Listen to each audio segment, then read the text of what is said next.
Federal judge appears skeptical of DOJ's argument for White House ballroom construction. Washington.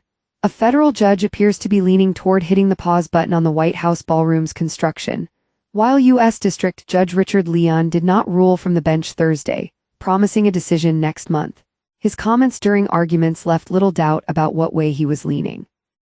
Attorney Thad Hewer, representing the nonprofit National Trust for Historic Preservation, a group that works to protect U.S. historic sites, argued that the president does not have the constitutional authority to tear down the east wing of the White House and construct a ballroom. He's not the owner of the White House, Hewer said. Leon appeared to agree, saying, "He's the steward." There was a great deal of discussion about the funding mechanism for the project. Leon compared it several times to a Rube Goldberg contraption, because of the novel way the Trump administration is avoiding direct congressional authorization for the project. The administration cites several federal statutes and hundreds of millions of dollars in private funding to argue that the construction is legal. Congress does not hide elephants in mouse holes, Hewer suggested. About several $1 million in congressional appropriations earmarked for alterations and improvements that the Trump administration argues allows for the construction of a $400 million ballroom.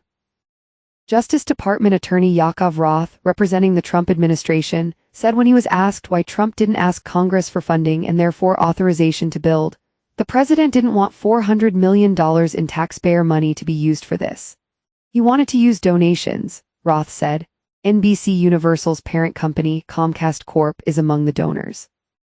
Roth also cited the White House pool President Gerald Ford built in 1975, and the White House tennis complex as two structures on the White House grounds that didn't get direct congressional authorization.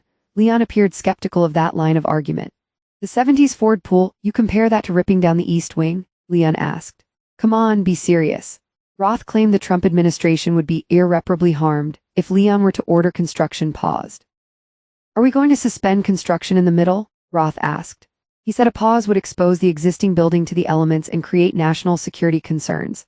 As for whether the White House bunker construction, which is ongoing underneath the ballroom site, could continue if the ballroom construction doesn't, Roth claimed, it can't be divided that way.